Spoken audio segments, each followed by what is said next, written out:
بسم اللہ الرحمن الرحیم۔ السلام علیکم ناظرین، میں کیسر بخاری آپ کا میزبان ہفتہ وار پروگرام مجلس علماء شیعہ لے کے حاضر ہوں، اور ہماری خوش قسمتی ہے کہ ہمارے ساتھ دو مرکزی ہمارے جو مجلس علماء کے عہدیدار ہیں ہمارے ساتھ اس وقت موجود ہیں۔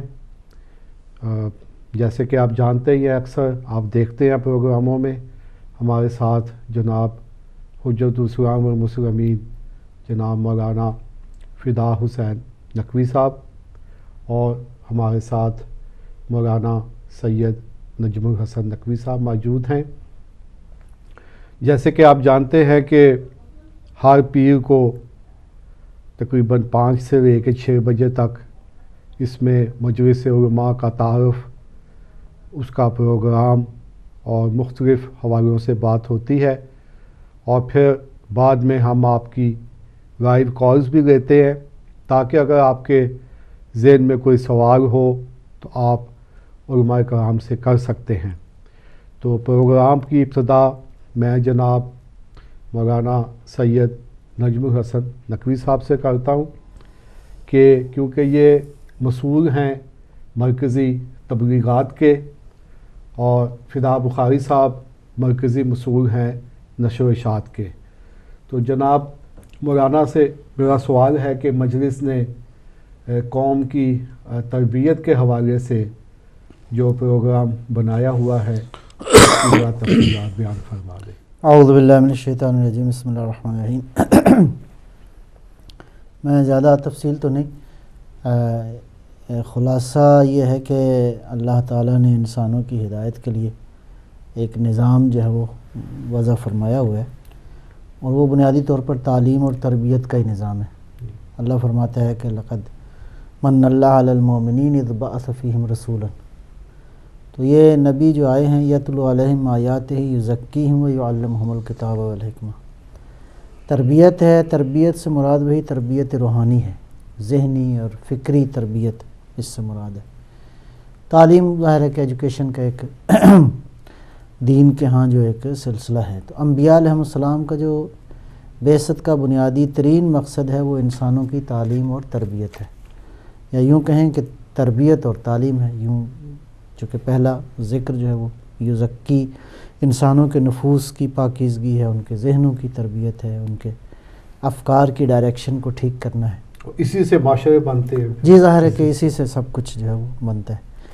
تو خوش قسمتی سے اگرچہ دشمنان دین نے صدیوں سے یہ کوشش کی ہے کہ دین اسلام جو ہے وہ زمین پہ نہ رہے، لیکن باوجود اس کے کہ خود دین کے اندر ایک ایسا جامع اور ایک طاقتور نظام دین نے دیا ہے جس کی وجہ سے وہ مقاصد حاصل نہیں ہو سکے دشمنان اسلام کو جو وہ چاہتے تھے۔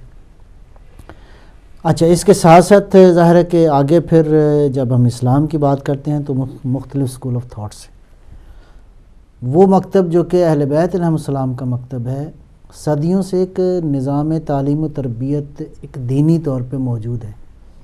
وہ کیا ہے؟ وہ جو ہمارے انسٹیٹیوشنز جس کو ہم کہہ سکتے ہیں، جو اس وقت قوم کی تربیت کر رہے ہیں، صدیوں میں انہوں نے کی ہے، اس میں ایک ممبر ہے جس کا تعلق مجلس اور عزاداری کے مختلف سارے سیٹ اپ کے ساتھ ہے۔ مدارس ہیں، دینی مدارس کا ایک نظام ہے، اوزات علمیہ ہیں۔ تو یہ ایک تربیتی اور تعلیمی ایک نظام جو ہے صدیوں سے رائج ہے، اور یہ بڑی خوش قسمتی ہے کہ 3 بڑے مراکز گزشتہ 1000 سال سے شیعہ تاریخ میں علم کا نور جو ہے پوری دنیا میں پھیلا رہے ہیں۔ اس میں مطلب نجف اشرف میں یہ سلسلہ رہا ہے، اسی طرح قم کو ایک بڑا مرکز امام باقر علیہ السلام کے زمانے سے آنورڈ جو ہے وہ سلسلہ جاری، اسی طرح لبنان میں جبل عامل اور بالبک اور یہ رہا ہے۔ اس طرح اور مراکز بھی رہے ہیں، لیکن لکھنؤ بھی کہتے ہیں کافی، میں اسی لیے کہہ رہا ہوں کہ کچھ مراکز اور بھی رہے ہیں جن کا تاریخ میں ذکر ہے، اپس اینڈ ڈاؤنز آتے رہے ہیں۔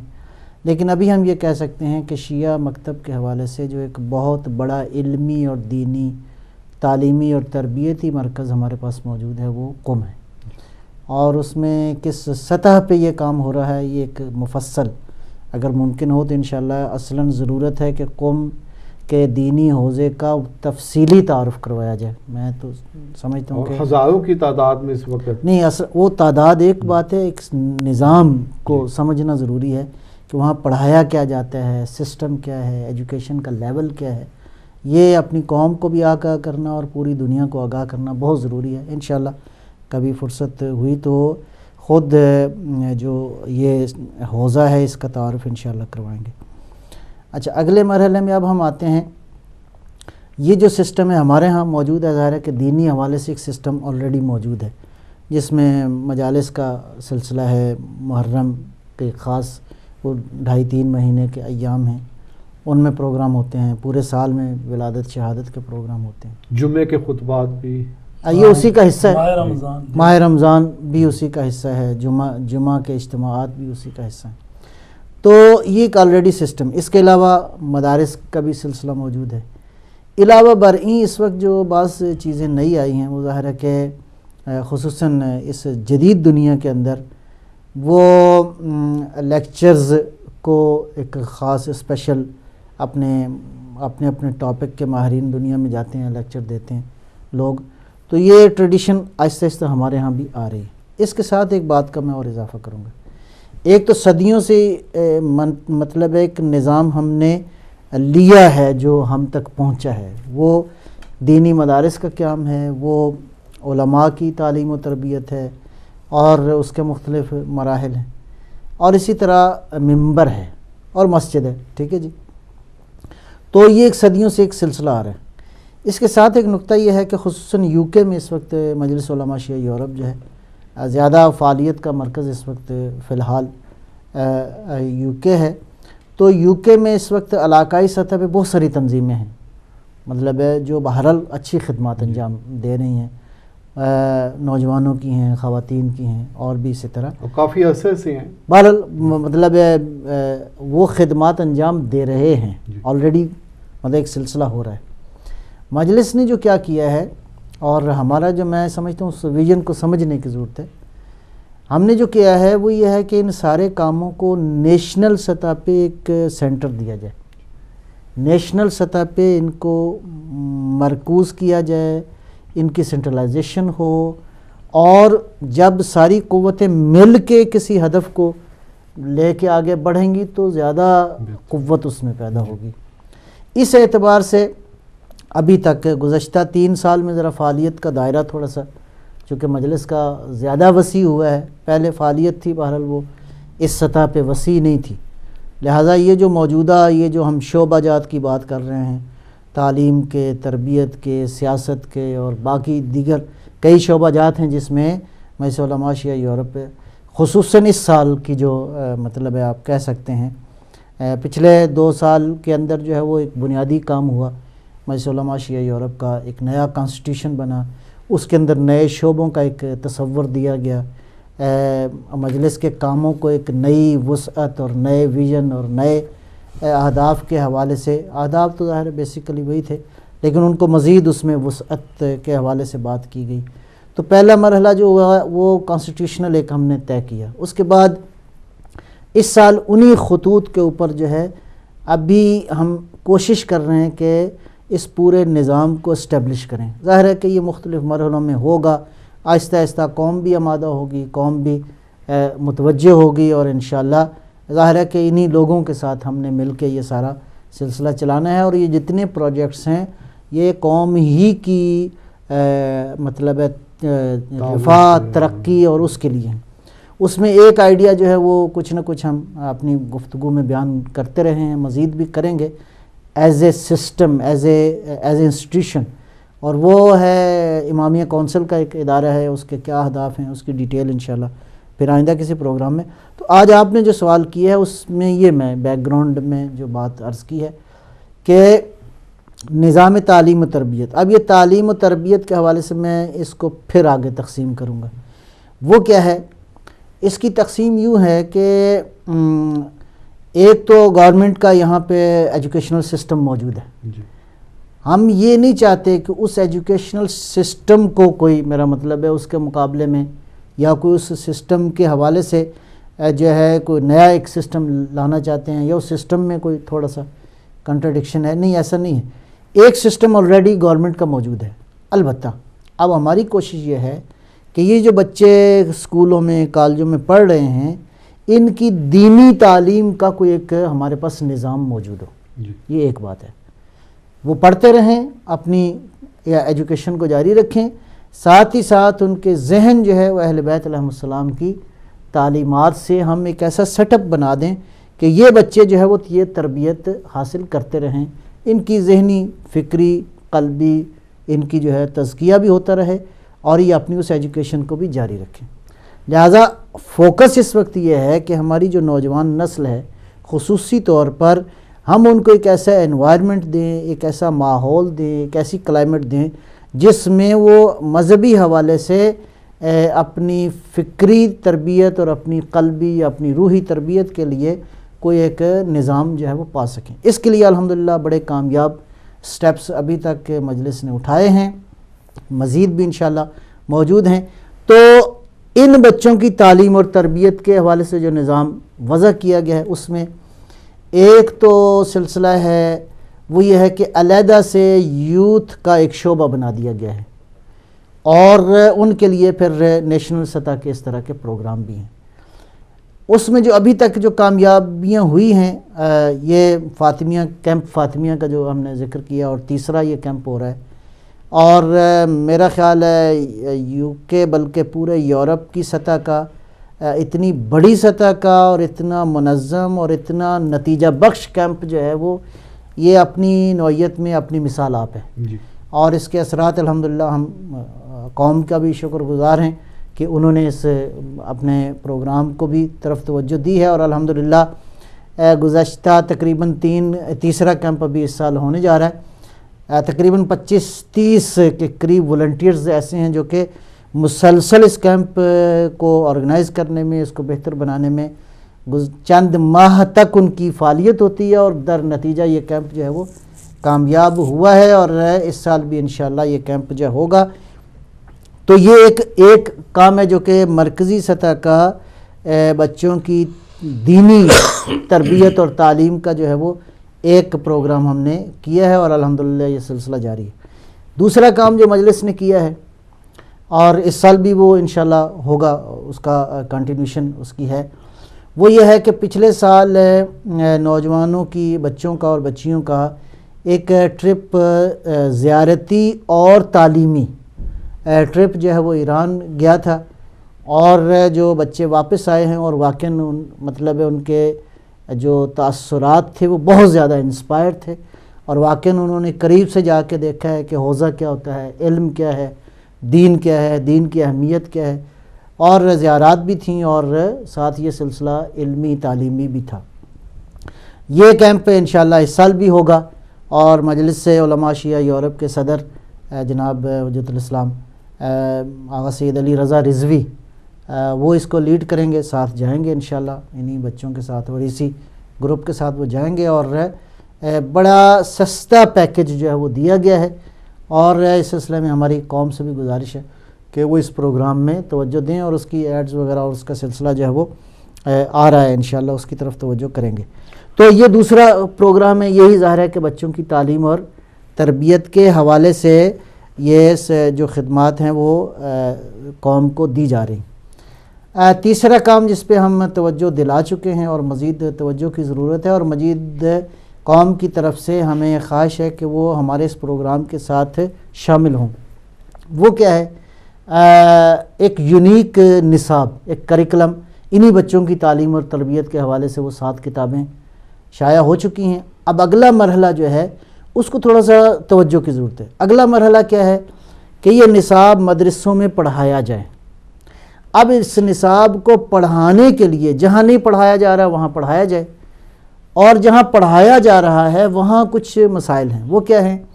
ظاہر ہے کہ جن مراکز میں ہیں وہاں ایک عالم دین بھی موجود ہیں. تو اب ہم نے اس نصاب کو مزید آگے اس نصاب کے حوالے سے اپنے قوم کی بچوں کی تربیت کے حوالے سے جو ہمیں چیز ضرورت ہے وہ کیا ہے کہ ایسی ٹیم ہو جو اس نصاب کو پڑھائے. البتہ عالم دین جو لوکل موجود ہیں ان کی زیر پرستی، ان کی زیر سرپرستی، ان کے نگرانی میں، تاکہ ظاہر ہے کہ ظاہر دینی وہ ہے معاملہ. لیکن والنٹیئرز کی ایک ہمیں ضرورت ہے کھیپ کی. ہر مدرسے میں 2 4 5 10 والنٹیئرز ایسے ہوں جو کہ اس نصاب کو پڑھائیں. اور اس کے بعد پھر تیسرا مرحلہ ہے، کیونکہ یہاں ایک چیز ہے کہ ان کی بھی تربیت ہونی میں اسی نقطے کی طرف عرض کر رہا ہوں. پہلا مرحلہ تھا نصاب شائع ہو، نصاب چھپ گیا ہے، بن گیا ہے، چل گیا، کمی کاستی یہاں پہ ہے، وہ انشاءاللہ ریموو ہوتی رہے گی، لیکن ایک بنیادی ڈاکیومنٹ آپ کے پاس آ گیا. اگلا مرحلہ ہے وہ والنٹیئرز جو کہ اس کو پڑھائیں گے. ان والنٹیئرز کی بہرحال تربیت کی ضرورت ہے. ظاہر ہے وہ بھی کوئی حوزے کے اسٹوڈنٹ تو نہیں ہیں. اس کے لیے مطلب مجلس نے جو ایک پروگرام بنایا ہے وہ ان والنٹیئرز کی کوچنگ کے لیے اور ان کی ٹریننگ کے لیے پروگرام جو ہے چند ایک ہوئے ہیں اور مزید بھی انشاءاللہ ہو رہے ہیں. ابھی بھی نیکسٹ کمنگ 8 فروری کو نیو پورٹ میں انشاءاللہ میں بھی اس میں جا رہا ہوں. تو کہ ایک اسلامی استاد کو کیا ہونا چاہیے، اس کی ریسپانسبلٹیز کیا ہیں، اور وہ کس طرح اس کو کوچ کرنا چاہیے، اور کن آبجیکٹیوز کو اس کو حاصل کرنے کے لیے اس کورس کو پڑھانا، اور اس کورس کے پڑھانے کے حوالے سے کیا ٹیکنیکس ہیں، کیا فنی مہارتیں ہیں جن کو اس کورس کو بہتر پڑھایا جا سکتا ہے.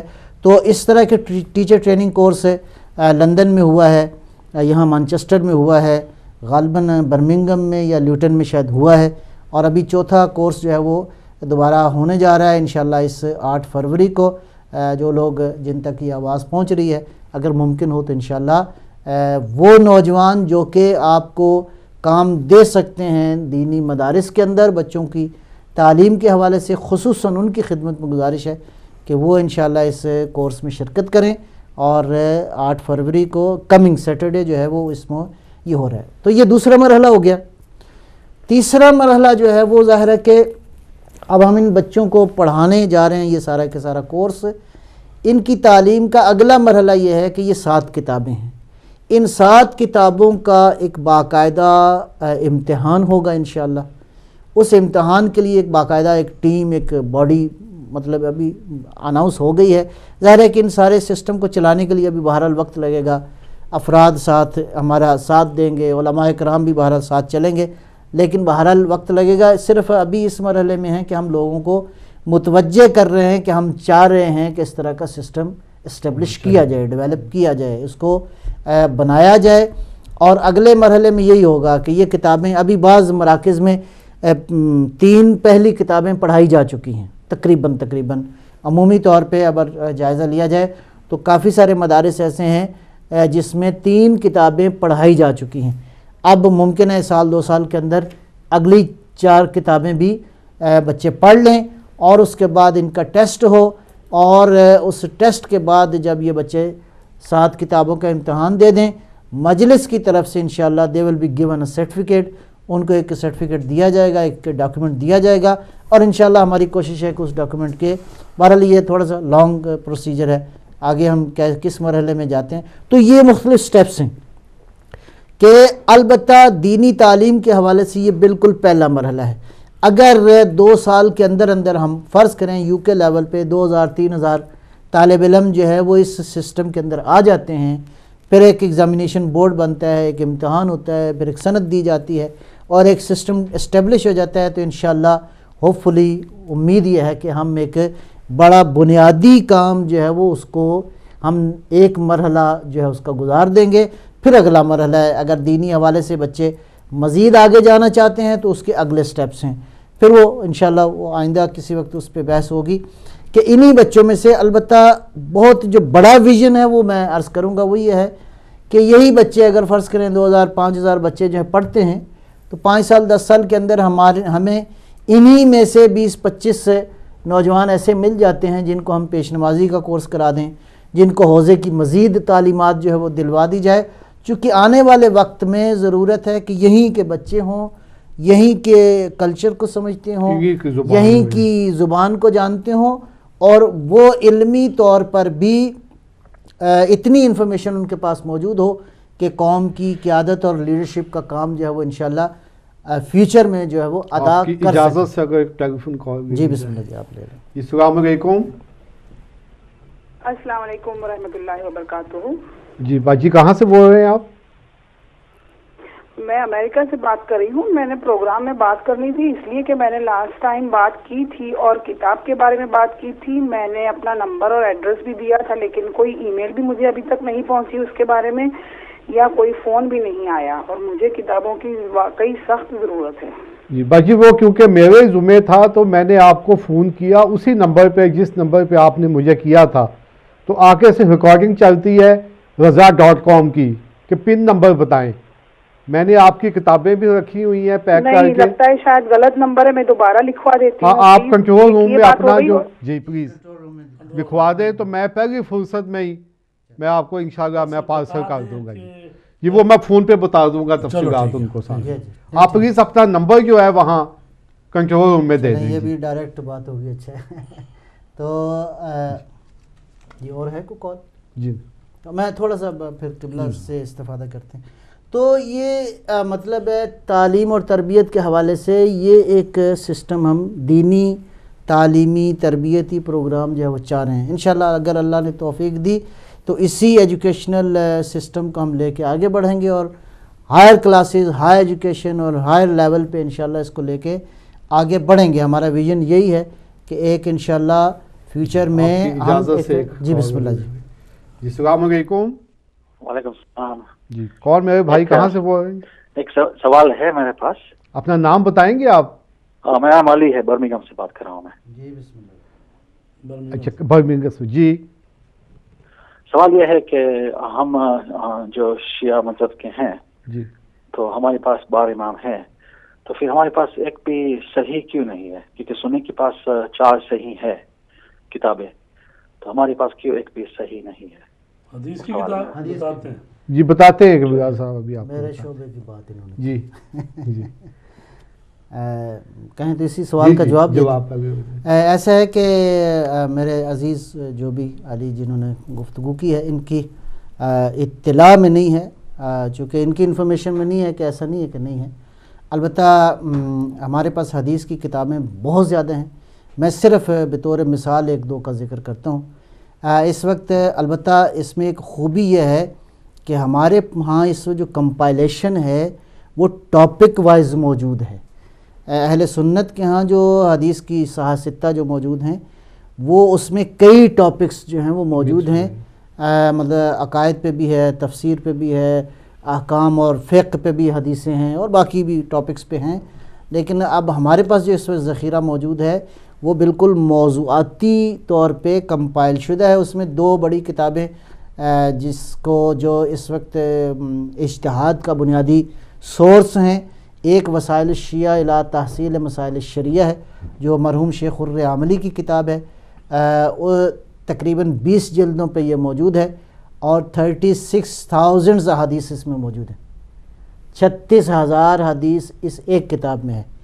اس کے بعد اسی ٹاپک کو مزید جو حدیثیں ہیں وہ کمپائل کی گئیں. وہ شیخ محدث نوری ہیں, انہوں نے جو کتاب کمپائل کی ہے اس کا نام ہے مستدرک الوسائل. اس میں 23,000 حدیث ہے. یہ ایک ٹاپک پہ ہے جس کو آپ جیورسپروڈنس کہتے ہیں, فقہ کہتے ہیں, فقہ کے موضوع کے اوپر. آج کے دور میں مجتہدین بنیادی طور پہ انہی 2 سورسز کو, اور وہ جو پرانی جو کتابیں تھیں ان کی ساری حدیثیں ان کتابوں میں اس موضوع پر جو ہے وہ موجود ہیں. آن دا ادر ہینڈ جو مثلاً اہل سنت کے ہاں ایک بڑی کتاب ہے صحیح بخاری, اس میں ٹوٹل جو حدیثیں ہیں اگر تکرار نکال دیا جائے تو میکسیمم 2,500 حدیثیں ہیں. ٹوٹل حدیثوں کی تعداد 9,000 ہے, اس میں ایک حدیث کئی بار آئی ہے, لہٰذا اس کے ریپیٹیشن کو نکال دیا جائے تو 2,500 حدیثیں ہیں. یہ ایک موضوع پہ ہے. مثلاً ایک اور موضوع ہے جس کو آپ مسلینیس کہتے ہیں, جس میں فرض کریں روزمرہ زندگی کے کئی اخلاقی بحثیں ہیں. ان مثلا صبر کے موضوع پہ, قناعت کے موضوع پہ, زہد کے موضوع پہ, والدین کا احترام ہے. اس طرح کئی موضوعات ہیں, شاید کہا جا سکتا ہے 100-150 ٹاپکس ایسے ہیں. ان ٹاپکس پہ ایک حدیث کی کتاب اس وقت ابھی موجود ہے الحمدللہ. ترجمہ بھی اردو فارسی میں ہو چکا ہے اس کا, شاید انگلش میں بھی میری نظر سے نہیں گزرا. میزان الحکمہ کے عنوان سے 25,000 25,000 حدیث ہیں. حدیث کی بہت ساری کتابیں ہیں، اس کے علاوہ انشاءاللہ پھر کبھی ہماری 4 معتبر ہیں جی بخاری، وہ بتا دینا۔ ہاں، وہ جو 4 معتبر کتابیں ہیں، ایک کافی ہے، اور کافی خود 3 حصوں میں ہے، اور 16,000 حدیث، 16,000 حدیث کافی میں ہے۔ اصول کافی لوگ کہتے ہیں، لیکن کافی کا 3 حصے ہیں، ایک اصول کافی ہے، ایک روضہ کافی ہے، ایک فروع کافی ہے۔ لہٰذا خود کافی کے 3 سیکشنز ہیں جس میں 16,000 حدیثیں ہیں۔ اس کے علاوہ جو 3 بڑی کتابیں ہیں، یہ بنیادی کتابیں جو جن کو کتب اربع کہا جاتا ہے، یہ بنیادی کتابیں ہیں۔ اصول کافی ہے، تہذیب الاسلام ہے، من لا یحضرہ الفقیہ ہے، اور الاستبصار ہے، الاستبصار ہے۔ یہ 4 بنیادی کتابیں۔ البتہ ایک بات بڑی سمجھنا ضروری ہے، وہ یہ ہے، ہم کتاب بحیثیت کتاب، ہمارا عقیدہ یہ ہے کہ وہ ایک ہی کتاب ہے، اور وہ اللہ کی کتاب ہے جو بائے بسم اللہ کی با سے لے کر والناس کی سین تک بالکل محفوظ ہے، اور وہی کتاب محور اور مرکز ہے۔ لہٰذا یہ کتابیں، ان میں حدیثیں ایسی بھی ہیں جو مطلب ہے درست ہیں، اور ایسی بھی ہیں جو کہ مطلب ہے درست نہیں ہیں۔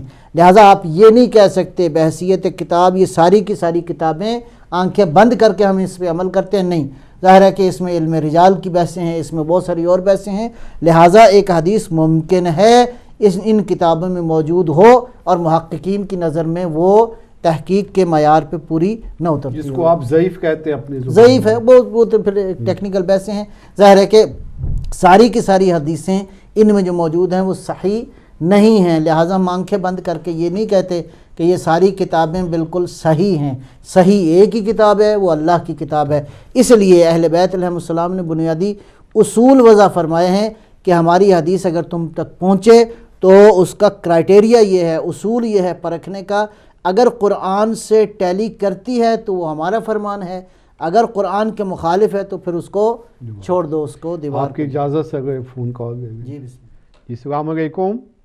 وعلیکم السلام، میں نے واپس فون کیا، میرا نام علی ہے، میں نے جو سوال کیا تھا آپ نے جواب دیا ہے، جی لیکن سوال یہ نہیں تھا کہ کتنی کتابیں ہمارے پاس ہیں۔ جی میں نے سوال یہ کیا تھا کہ ہمارے سنی بھائی جو ہیں یہ لوگ کے پاس 4 کتابیں وہ جو لوگ مانتے ہیں کہ وہ صحیح ہے، جی جس میں سب حدیثیں صحیح ہے یا رجال صحیح ہے، تو پھر ہمارے پاس اتنی زیادہ کتابیں ہیں لیکن ایک بھی کتاب نہیں ہے کہ جو ہم کہہ سکتے ہیں کہ صحیح ہے، تو باہر امام آئے تو کیوں یہ لوگ نے ایک بھی کتاب نہیں چھوڑی کہ جس سے ہم کہہ سکتے ہیں کہ یہ صحیح ہے؟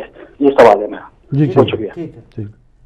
بہرحال میں نے عرض کیا آخر میں، شاید انہوں نے میں عرض کروں جی بسم اللہ بسم اللہ۔ بات یہ ہے کہ جب ہم یہ کہتے ہیں کہ قرآن مجید کے مقابلے میں جب کوئی کتاب لائی جاتی ہے تو کہا جاتا ہے کہ لا ریب فی، یعنی ایسی کتاب جس میں کوئی شک نہیں، وہ صرف قرآن مجید ہے، اور اس کے علاوہ جو بھی کتاب آپ لے کے آئیں گے تو ظاہر ہے کہ اگر اس میں 90% صحیح ہوگی تو 10% ضعیف ہوں گی۔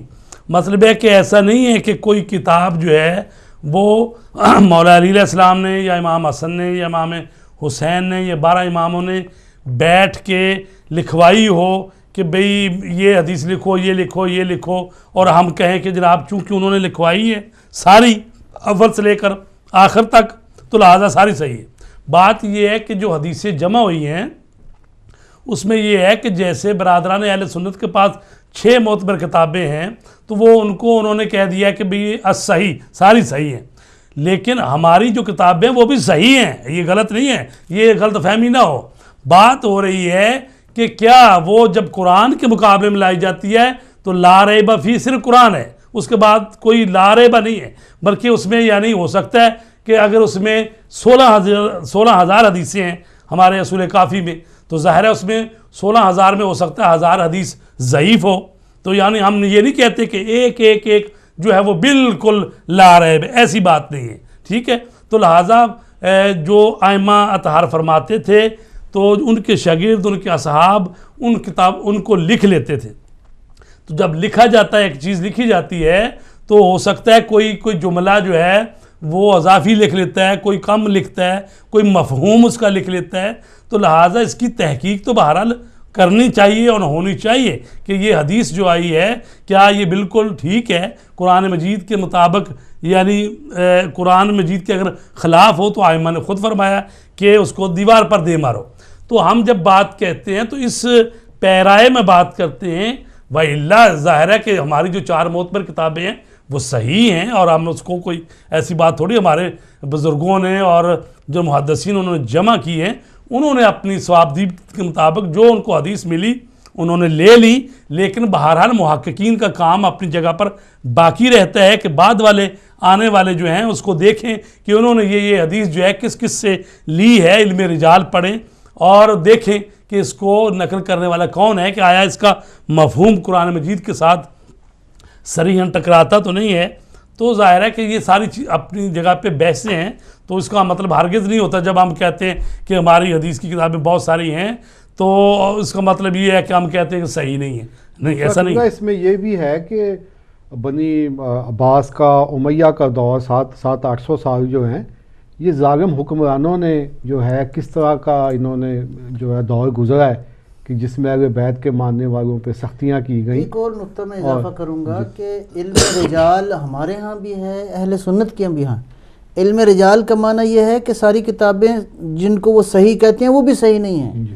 آج کے محققین تو بلکہ وہ کہتے ہیں کہ بعض حدیثیں مثلاً اعتراض کر کے کوئی بھی نہیں، ہاں آنکھیں بند کر کے کہیں کہ نہیں یہ جس طرح صحیفہ آسمانی اللہ کا نازل ہوا ہے اسی طرح یہ مطلب باقی کتابیں بھی۔ آج کے محققین کہتے ہیں مثلاً بخاری میں بعض حدیثیں ان کو اعتراض ہے کہ یہ ٹھیک نہیں ہے، فرض کریں ترمذی میں بعض حدیثیں ہیں ان کو اعتراض۔ آج میں اہل سنت محققین کا میں آپ بات کر رہا ہوں، لہٰذا بات وہی ہے جیسے قبلہ نے بیان فرمایا کہ لا ریب فیہ کا مصداق وہ ایک ہی کتاب ہے اور وہ قرآن ہے، معیار بھی وہی ہے۔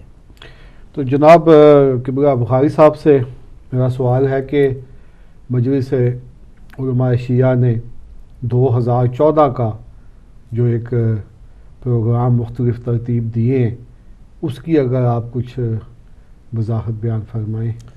میرے خیال قبلہ محترم نے فرمایا ہے کہ بھئی جو تعلیم و تربیت کے حوالے سے جو پروگرام ترتیب دیے گئے ہیں اس میں سے ایک تو یہ ہے کہ جو کیمپ فاطمیہ آ رہا ہے اپریل میں، یہ 18، 19، 20 3 دن کا کیمپ ہے، اور اس میں جو اگر فیملیاں بھی چاہیں فیملیاں بھی آ سکتی ہیں، نہیں تو یوتھ جو ہے وہ لڑکے اور لڑکیاں جو ہیں 16 سال سے، اگر اکیلے ہی آئیں تو 12 سال سے اوپر تک آ سکتے ہیں، اگر چھوٹے بچے آئیں تو وہ تو پھر اگر کوئی فیملی آئے تو اس کے اگر 7 سال یا اس سے چھوٹے بچے اگر ساتھ ہوں فیملی، تو وہ کیمپ جو ہوگا فل بورڈ کیمپ ہے 3 دن کا۔ اس میں جہاں پر تفریحی سامان بھی ہے وہاں پر درس بھی ہوں گے، اور ہر عمر کے حساب سے خواتین کے علیحدہ، مردوں کے علیحدہ، لڑکیاں جو ہیں ان کے علیحدہ، اور اسی طرح یوتھ جو لڑکے ہیں ان کے علیحدہ ان کے انشاءاللہ ہوگا۔ یہ سننے میں آیا تھا کہ کوئی قومی کنونشن کا بھی ارادہ ہے کہ لندن میں؟ جی وہ چونکہ تعلیم و تربیت کے حوالے سے بات کر رہے تھے، مختلف اس کے بعد جو جون کا جولائی کی جو چھٹیاں ہوتی ہیں اس میں ہم نے کہا کہ بھئی ایک تربیتی جو لے کے جائیں گے کاروان جوان بچوں کا یوتھ، وہ انشاءاللہ زیارتی ہوگا، اور اس کے ساتھ ساتھ ان کو لیکچر بھی دیے جائیں گے۔ اور یہ جو جون والا ہے یہ تو انشاءاللہ ایک بڑا مجلس علماء شیعہ یورپ کی طرف سے کنونشن ہوگا، شیعہ کنونشن UK میں، جس میں 1,500 سے 2,000 کے قریب افراد آئیں گے، اور اس میں انشاءاللہ قوم کو جو ہے لاہ عمل بھی دیا جائے گا اور اپنا جو پروگرام ہے اس کو واضح کیا جائے گا۔ چونکہ مجلس علماء شیعہ یورپ ہے جو کہ UK میں اور یورپ میں شیعہ مسلمانوں کی نمائندہ مرکزی تنظیم ہے، تو لہٰذا اس کو بھی اپنے جس کو کہتے ہیں نا وجود کا اظہار بھی کھول کے کرنا چاہیے۔ اور الحمدللہ مجلس نے ابھی تک جو ہے وہ بہترین کام کیے ہیں، اور یہ بہت بڑی کامیابی ہے یہی جو بچوں کے لیے نصاب بنا دیا ہے، اور قبلہ فرما رہے ہیں کہ بھی ٹیچر ٹریننگ کورس بھی ہو رہے ہیں، اور ابھی نیو پورٹ میں بھی 8 فروری کو ہفتے کے دن کورس جو ہے وہ پڑھایا جائے گا، اور نئے بچے جو ہیں یوتھ اس میں شامل ہوں، اور اسی طرح جو مختلف مدرسوں میں اور مسجدوں میں والنٹیئر ہوتے ہیں جو پڑھانے والے وہ بھی اس میں آئیں گے۔ یعنی بنیادی آپ کہہ سکتے ہیں کہ ہم چاہ رہے ہیں کہ نیشنل جتنے مسائل ہیں، جتنے ایشوز ہیں، ان کو واقعی نیشنل سطح پہ آرگنائز کیا جائے، اور نیشنل سطح پہ اس کا ظاہر ہے کہ اثر اور امپیکٹ اور ہوگا۔ یہ جیسے کہ قبلہ نے ابھی فرمایا وہ جو جون والا کنونشن ہے، ظاہر ہے کہ جب 2,000 آدمی اکٹھا ہوگا تو وہ میرا مطلب ہے ایک تو خود دینی طور پہ اس طرح کے اجتماعات جو ہیں وہ دین چاہتا ہے کہ اس طرح کے اجتماعات ہوں. یہی وجہ ہے کہ یہ جو حج اور جمعہ اور یہ جو اس طرح اجتماعات دین نے حکم دیا ہے، اور ان اجتماعات سے ظاہر ہے کہ لوگ ملتے ہیں، قریب سے آشنائی ہوتی ہے، ایک دوسرے کو سمجھنے کی کوشش کرتے ہیں، پھر نیشنل مسائل کو سمجھنے کی کوشش کریں گے انشاءاللہ. نیشنل سطح کے جتنے ایشوز ہیں وہ وہاں پہ ڈسکس ہوں گے اور یہ ساری چیزیں ہوں گی. لہٰذا جون والا جو پروگرام ہے وہ بھی اپنی جگہ پہ بہت اہم ہے. انشاءاللہ ظاہر ہے کہ چونکہ وقت ابھی ہے تو انشاءاللہ اس کو جون سے نہیں وہ میں اس حوالے سے انشاءاللہ جیسے جیسے وہ قریب آئے گا اس کی ڈیٹیلز ہم قوم تک آپ کے ساتھ اور قبلہ کے ساتھ جب ہم مختلف اسلامک سینٹر میں گئے ہیں تو لوگوں میں بہت ویلکم کیا ہے اور ایک تشنگی تھی لوگوں میں کہ کوئی ایسا ہمارا ایک ادارہ ہونا چاہیے جو قومی سطح پہ سب کو ساتھ لے کر چلے. تو جیسے کہ اب ریکارڈنگ روم سے کہا جا رہا ہے کہ ہمارا پروگرام جو ہے اپنے آخری مراحل میں داخل ہو چکا ہے، تو آپ سے درخواست ہے کہ اپنے مخصوص انداز میں جیسے آپ دعا فرماتے ہیں جی ٹھیک ہے تو وہ اگر فرمائیں تو اس کے بعد پھر ہم اس کو اختتام کریں. جی انشاءاللہ. تو بہرحال ہمیں اپنی قوم سے امید ہے کہ وہ مسلمہ شیعہ یورپ کا ساتھ دیں گے اور اپنی آئندہ جو نسلیں ہیں ان کی تعلیم و تربیت کے لیے، اور شیعہ مسلمان جو کہ اس ملک میں تقریباً 5 لاکھ سے زیادہ ہی ہیں، رہتے ہیں یو کے میں خاص کر، ان کو اپنے تمام حقوق جو ہیں ان کے تعلیمی، تربیتی، سیاسی، اخلاقی سب میں آگے بڑھنا چاہیے، اور وہ ایک دوسرے کے ہاتھوں میں ہاتھ دے کر یہ کام ہو سکتا ہے اور تنہا جو ہے وہ کوئی نہیں کر سکتا. تو لہٰذا تعاونوا علی البر والتقوی، نیکی اور پرہیزگاری کے کاموں میں ایک دوسرے کا ساتھ دینا چاہیے. اور جیسا کہ ابھی آپ نے فرمایا تھا کہ ابھی تو ہمارے کتنے ادارے ایسے ہیں کہ جن میں عالم دین ہی نہیں ہے، اور وہ تقاضا کرتے ہیں کہ بھئی ہمارے پاس عالم دین نہیں ہے، اور باہر سے عالم دین منگوانا کتنا مشکل ہو چکا ہے. اداروں کے پاس وہ لائسنس نہیں ہے جو وہ منگوا سکیں باہر سے، اور پھر ضرورت ہے کہ پھر یہیں کے بچے جو بول رہے ہیں وہ جہاں اسی ملک میں رہتے ہیں، یہیں کے زبان بولتے ہیں، تو ان کو آگے آنا چاہیے، ٹریننگ لینی چاہیے، اور یہ سلسلہ جاری و ساری رہنا چاہیے. بسم اللہ الرحمن الرحیم. ربنا آتنا فی الدنیا حسنۃ وفی الآخرۃ حسنہ وقنا عذاب النار.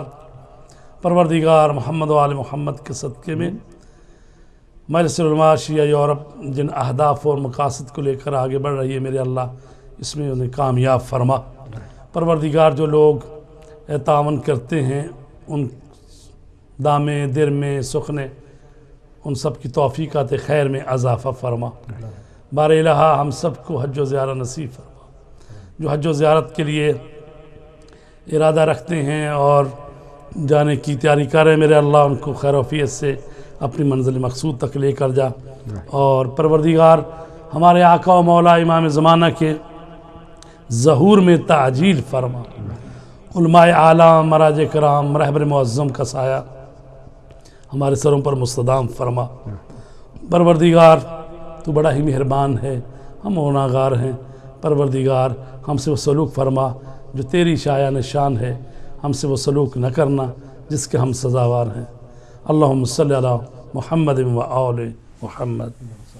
میں دونوں حضرات کا بہت شکر گزار ہوں کہ آپ نے اپنے قیمتی ٹائم میں سے ٹائم نکال کے یہاں پہ تشریف لائے. انشاءاللہ اگلے پیر تک اجازت چاہتے ہیں. انشاءاللہ اگلے پیر کو ہم دوبارہ آپ کی خدمت میں حاضر ہوں گے. تو میں آپ کا میزبان قیصر بخاری آپ سے اجازت چاہتا ہوں. خدا حافظ.